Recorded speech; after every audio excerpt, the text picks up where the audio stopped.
இன்று போதாயன அமாவாசை, நாளைய தினம் ஆனி மாத சர்வ அமாவாசை. அப்படி இந்த 2 நாட்களும் நாம் கேட்க வேண்டிய 5 விதமான சாபங்களையும் பாவங்களையும் நீக்க வல்ல அற்புதமான ஹனுமன் மந்திர ஸ்துதியை தான் இப்போ நம்ம தெரிஞ்சுக்க போகிறோம். ஒவ்வொரு அமாவாசைக்கும் நாம் தொடர்ந்து இந்த வடகுடியில் 5 முகங்களும் ஒரே திசையை நோக்கி கொண்டிருக்கக்கூடிய ஹனுமனை பற்றி தெரிஞ்சுட்டு வரோம். அப்படி நாளைய தினம் இந்த ஹனுமனுடைய ஆலயத்தில் மூலமந்திர ஹோமம் நடைபெற இருக்கின்றது. மேலும் இந்த கோவிலில் திருப்பணி நடைபெற்று கொண்டிருக்கிறது. பிரம்மாண்டமாக இந்த கோவிலில் திருப்பணி நடைபெற்று கொண்டிருக்கிறது. பங்கு பெற விரும்புபவர்கள் இந்த ஆலய அர்ச்சகரை தொடர்பு கொண்டு உங்களுடைய பங்களிப்பை தரலாம். இந்த ஹோமத்தில் பங்கு கொள்ள வேண்டும் என்று நினைப்பவர்கள் நேரில் வந்து, அதாவது இந்த ஆலயமானது திருவாரூர் மாவட்டத்தில் நன்னிலத்திற்கு மிக அருகில் வடகுடி எனும் கிராமத்தில் அமைந்துள்ளது. அங்கு இருக்கக்கூடிய மக்களுக்கு கைமேல் பலன் தரக்கூடிய காரிய சித்தி ஹனுமனாக விளங்கி கொண்டிருக்கின்றார். நேரில் வர முடியாதவர்கள் இந்த ஆலய அர்ச்சகரான ஹனுமான் தாஸ் சுவாமிகள் அவர்களை தொடர்பு கொண்டு உங்களுடைய பிரார்த்தனைகளை கூறினால் அவர் உங்கள் பெயரில் சங்கல்பத்தை செய்து கொண்டு ஹோமம் முடிந்தவுடன் ஹோம பிரசாதத்தை உங்களுக்கு அனுப்பி வைப்பார். அனைவருக்கும் ஹனுமனுடைய ஆசீர்வாதங்கள் கிடைக்க பிரார்த்தனை செய்து கொண்டு இன்றைய தினமும் நாளைய தினமும் நாம் கேட்க வேண்டிய மந்திரஸ்துதியை இப்போ நம்ம பாராயமானது பண்ணலாம். அஸ்ய ஸ்ரீ ஹனுமத் சஹஸ்ரநாம ஸ்தோத்ர மகாமந்திரஸ்ய ஸ்ரீராமச்சந்திர ரிஷிஹி அனுஷ்டுப் சந்தஹ ஸ்ரீ ஹனுமான் மகாருத்ரோ தேவதா ह्रीं श्रीं ह्रौं ह्रां बीजं श्रीं इति शक्तिः किलिकिलभुभुभूकारेण इति कीलकं लङ्काविध्वंसनेति कवचं मम सर्व उपद्रवशान्त्यर्थे मम सर्वकार्यसिद्ध्यर्थे जपे विनियोगः ध्यानम् प्रतप्तस्वर्णवर्णाभं संरक्तारुणलोचनं सुग्रीवादियुतं ध्यायेत् पीताम्बरसमावृतं गोष्पतीकृतवाराशिं पुच्छमस्तकमीश्वरो ज्ञानमुद्रां च बिभ्राणं सर्वालङ्कारभूषितो वामहस्तसमाकृष्टदशास्याननमण्डलो उद्यद्दक्षिणदोर्दण्डम् हनुमन्तं विचिन्तयेत् हनुमान् श्रीप्रदो वायुपुत्रो रुद्रो न योजरः अमृत्युर्वीरवीरश्च ग्रामवासो जनाश्रयः धनदो निर्गुणाकारो वीरो निधिपतिर्मुनिः पिङ्गाक्षो वरदो वाग्मी सीताशोकविनाशनः शिवः सर्वः परो व्यक्तो व्यक्ताव्यक्तो धराधरः पिङ्गकेशः पिङ्गरोमा श्रुतिगम्यः सनातनः अनादिर्भगवान् दिव्यो विश्वकेतुर्नराश्रयः आरोग्यकर्ता विश्वेशो विश्वनाथो हरीश्वरः रामो रामभक्तः कल्याणप्रकृतीश्वरः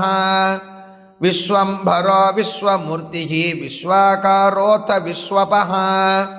विश्वात्मा विश्वसेव्योऽथ विश्वो विश्वधरो रविः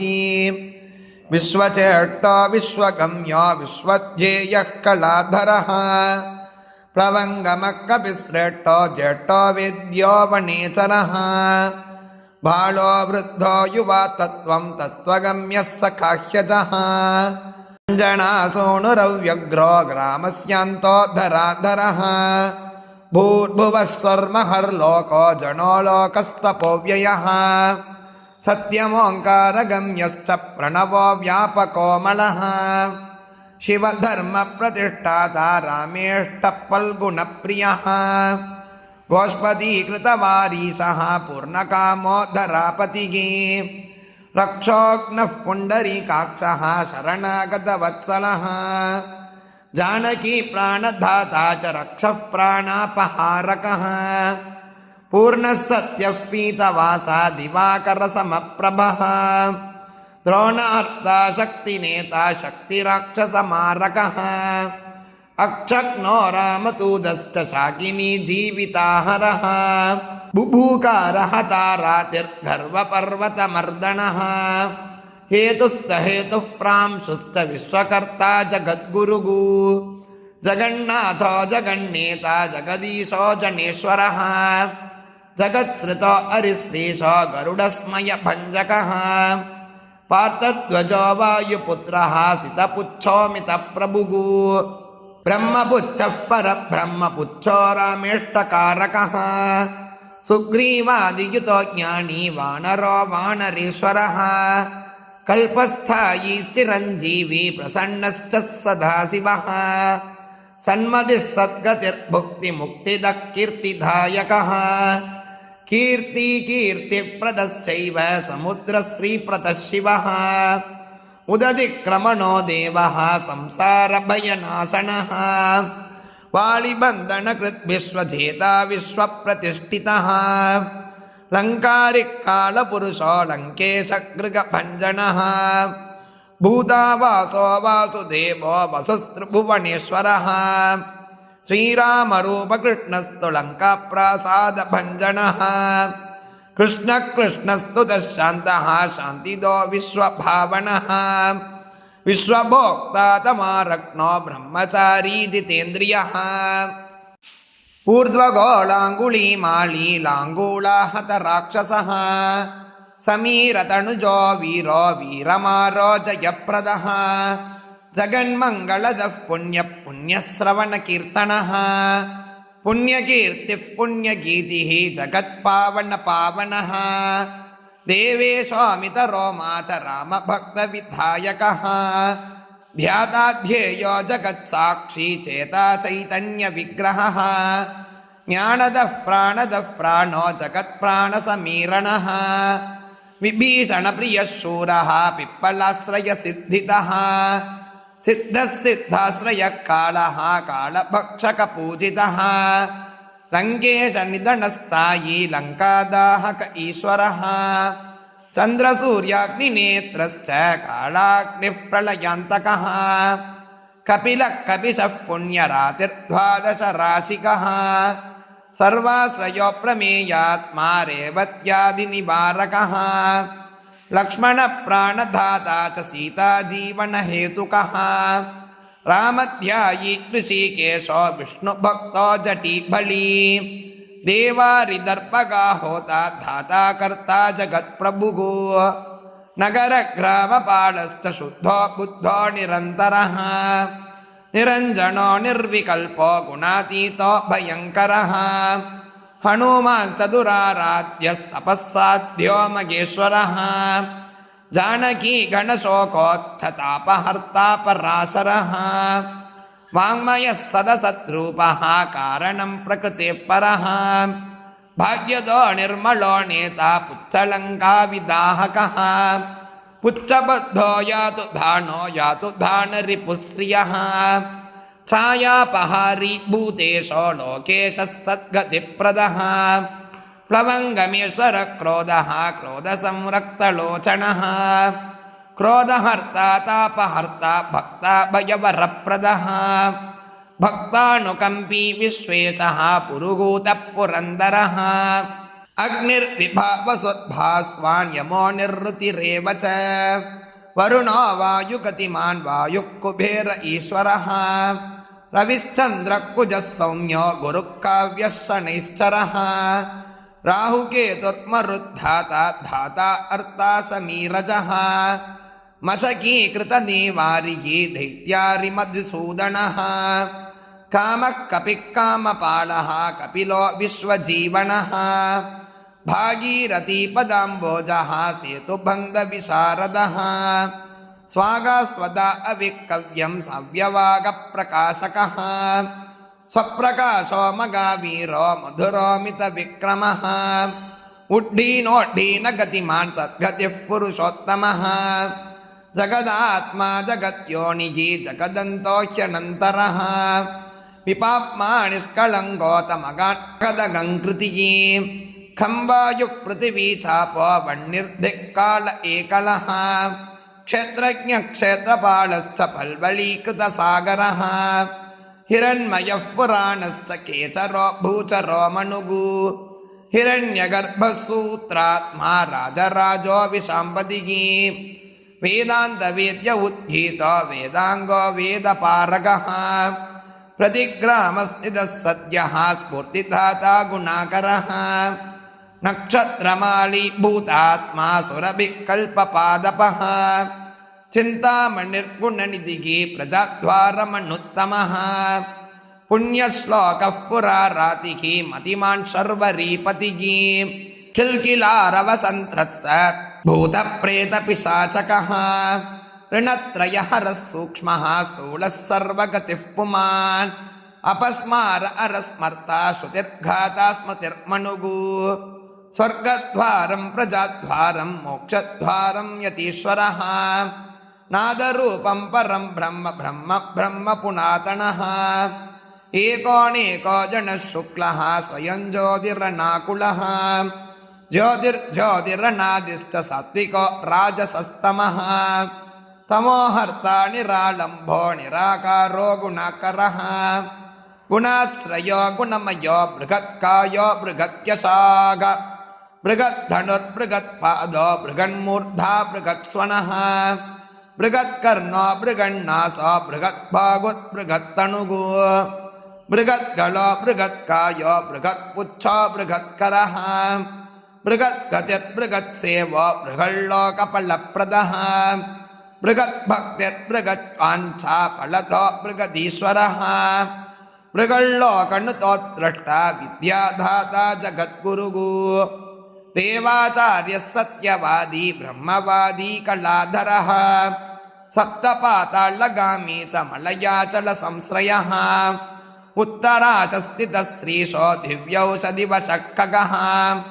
शाखामृगः कपीन्द्रोत पुराणप्राणचञ्चुरः चतुरो ब्राह्मणो योगी योगिगम्यः परोवरः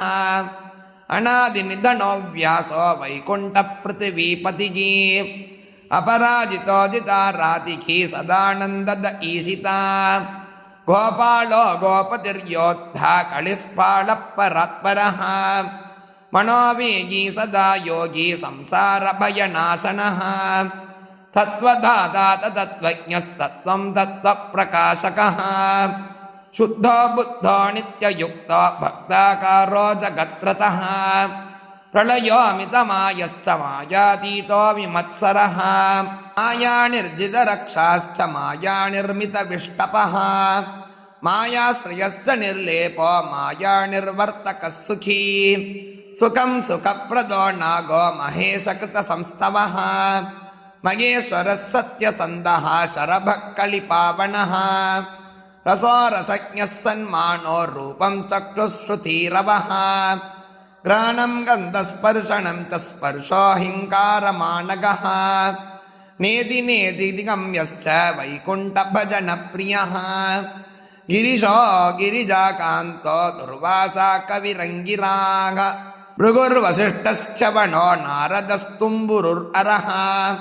विश्वक्षेत्रं विश्वबीजं विश्वनेत्रं च विश्वपः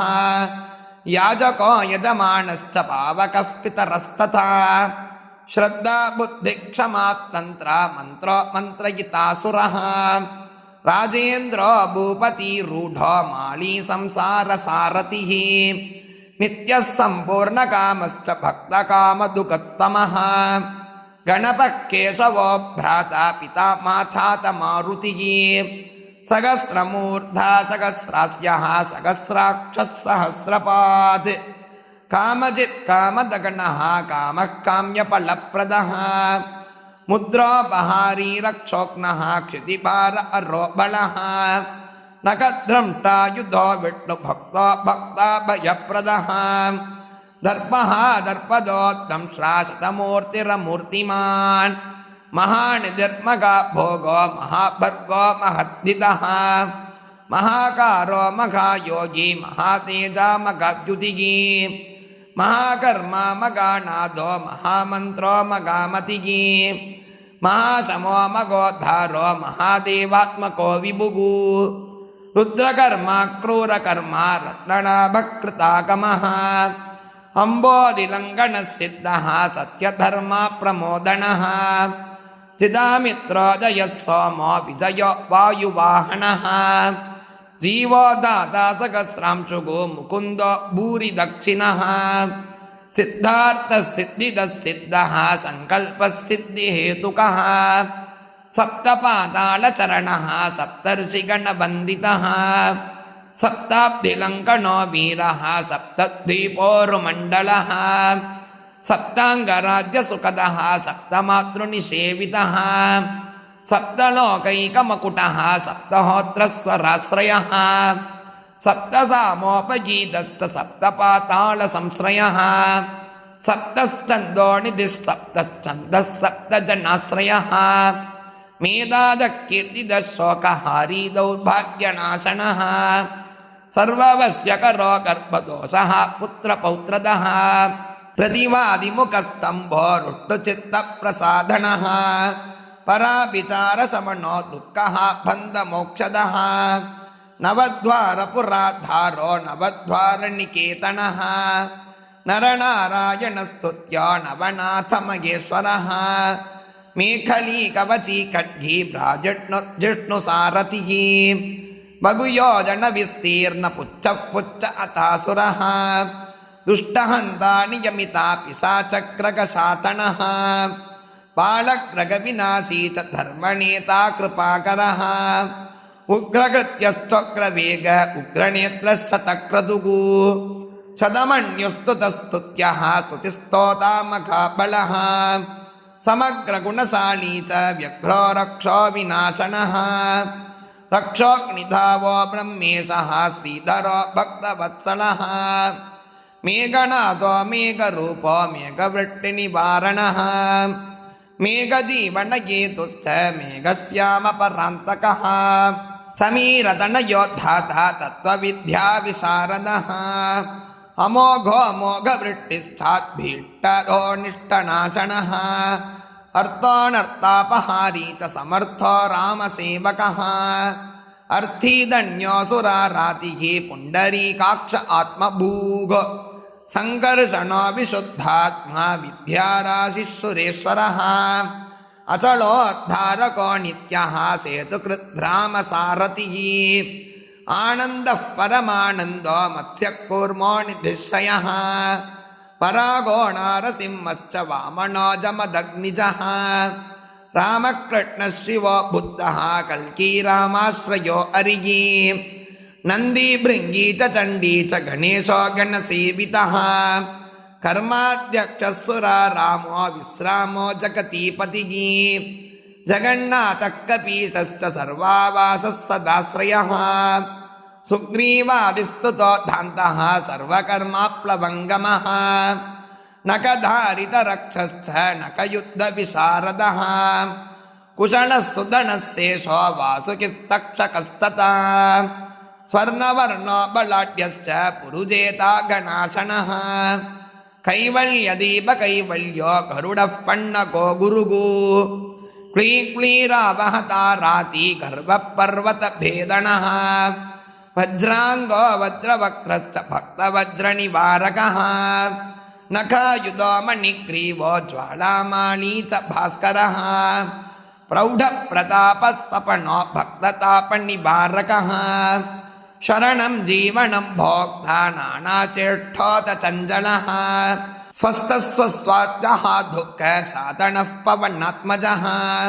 पवनः पावनः कान्तो भक्ताङ्गः सगणो बलः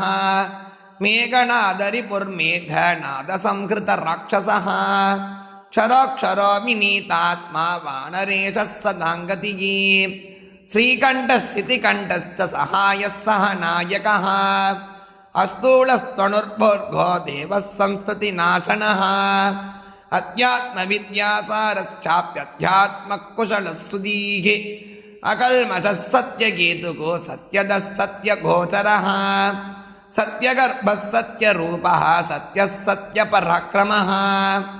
अंजना प्राणलिंगं च वायुवंशोद्भवश्रुतिः भद्ररूपो रुद्ररूपः स्वरूपश्चित्ररूपदृक् मैनाकवन्दितः सूक्ष्मदर्शनो विजयोजयः क्रान्तदिङ्मण्डलो रुद्रः प्रकटीकृतविक्रमः इति श्री आञ्जनेयसहस्रनामस्तोत्रम् सम्पूर्णम्।